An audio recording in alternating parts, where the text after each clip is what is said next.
Hey there, how you doing? It is I, the Terrorific Lady, otherwise known as Brandy, and welcome to a very special kind of review. And I'll explain why in just a minute. But if you are new here, hey, welcome. Great to see you. And if you are not new here, hello, welcome back. It is good to have you here. I post reviews every Friday at 2 p.m. here on my YouTube channel, so make sure that you click the notification bell to know when I post these things. So I said this was a very special kind of review, and it is because I'm not reviewing a movie, but a game that was released last week, August 18th, a game that is based on a retro horror movie. The game is the asymmetrical horror survival game, The Texas Chain Saw Massacre. Now, it goes without saying, if you don't want to know about certain aspects of the game, there are going to be spoilers throughout. So if you don't want to be spoiled on certain aspects, pause this review, go play the game, and then come back. If you don't care and just want to find out how it is, then stick around.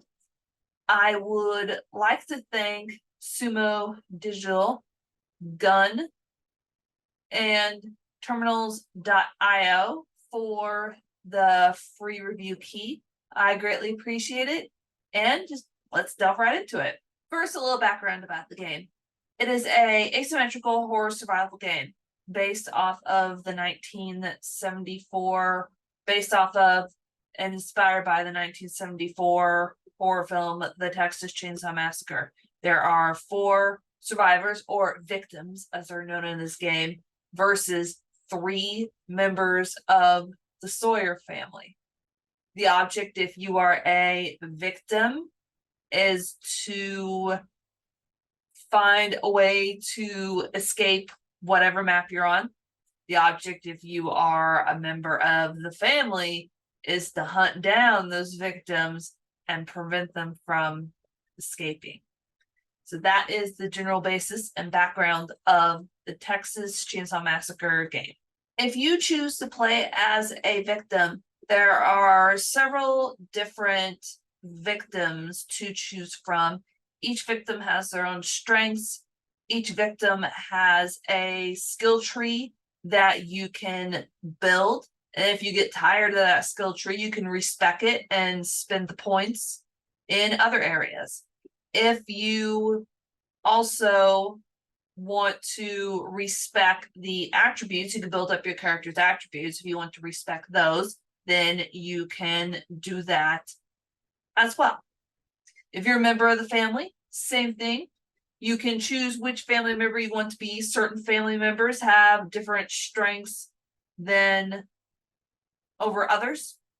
Like, for instance, Leatherface is a very brute force hunter kind of character, whereas the cook is more of a support type of character, a little bit slower, but he can keep people from escaping. They also have skill trees and attributes that you can spend points on and respec them as you see fit. What are some of the positives about playing this game? Well, it's fun. I'll say that. It is definitely fun. I felt like I had stepped into a horror movie. It's very overall cinematic.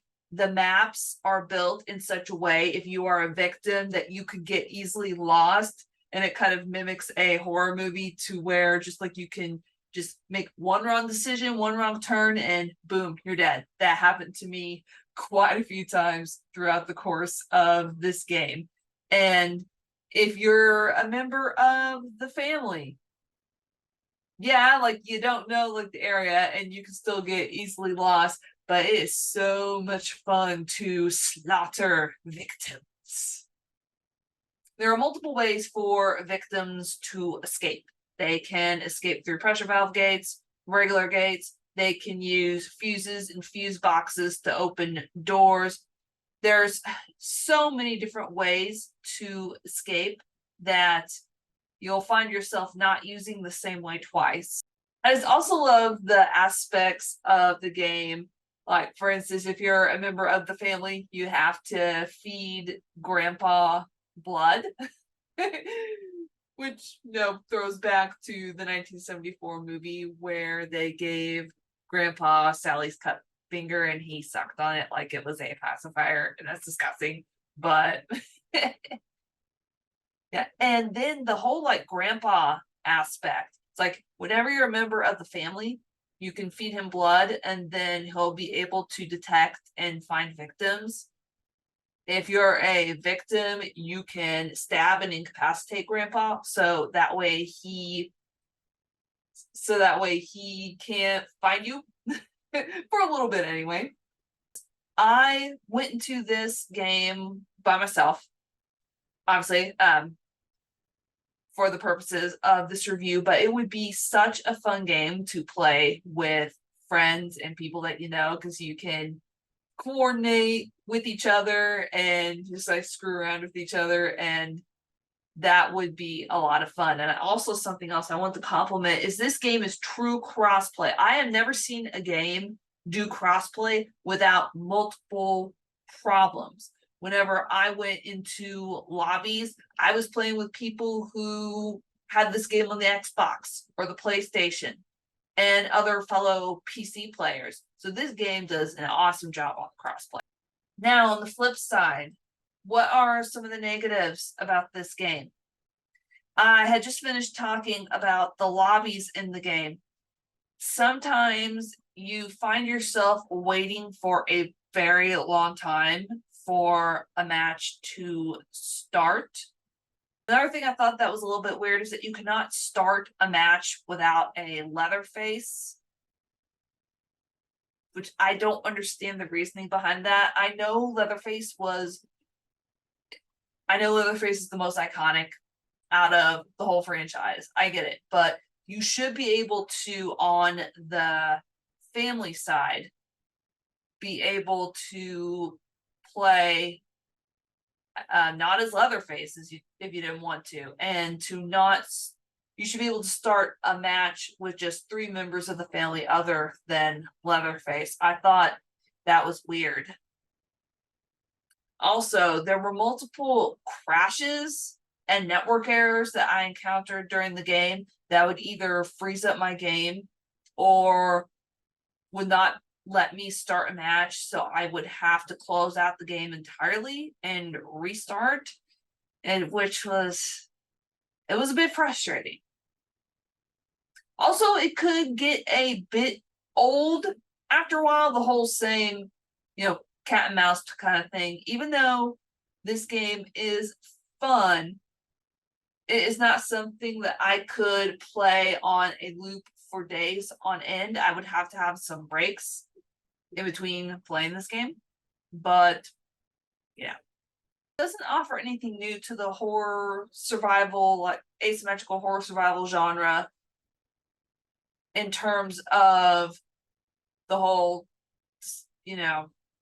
asymmetrical horror survival is basically villains versus the heroes. The villains have to try and kill the heroes. The heroes try to find a way to escape.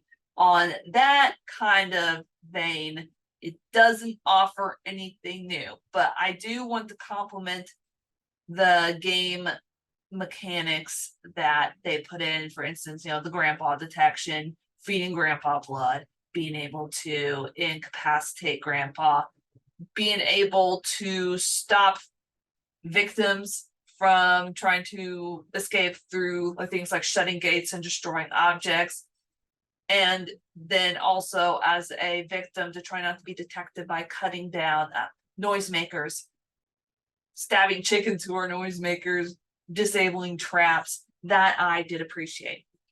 What is my final verdict on this game? Well, it's one that I am definitely proud to have in my Steam library, and I will definitely be playing it over the course of the future. So, the Texas Chainsaw Massacre game, are you curious about it? If you played it, what did you think about it? Let me know in the comments below. If you want more retro horror content, you can catch me on Instagram and Threads at Terrorific Lady. I have a blog, Be Kind, Please Rewind.blog. And if you want to toss a coin to your Witcher or me to support Retro Rewind, I have a Ko-fi. So, once again, Thank you to Sumo Digital, Gun, and Terminals.io for the key. Thank you very much to everybody for watching this different kind of review. Stay terrific, and I will catch you on the next review. Bye.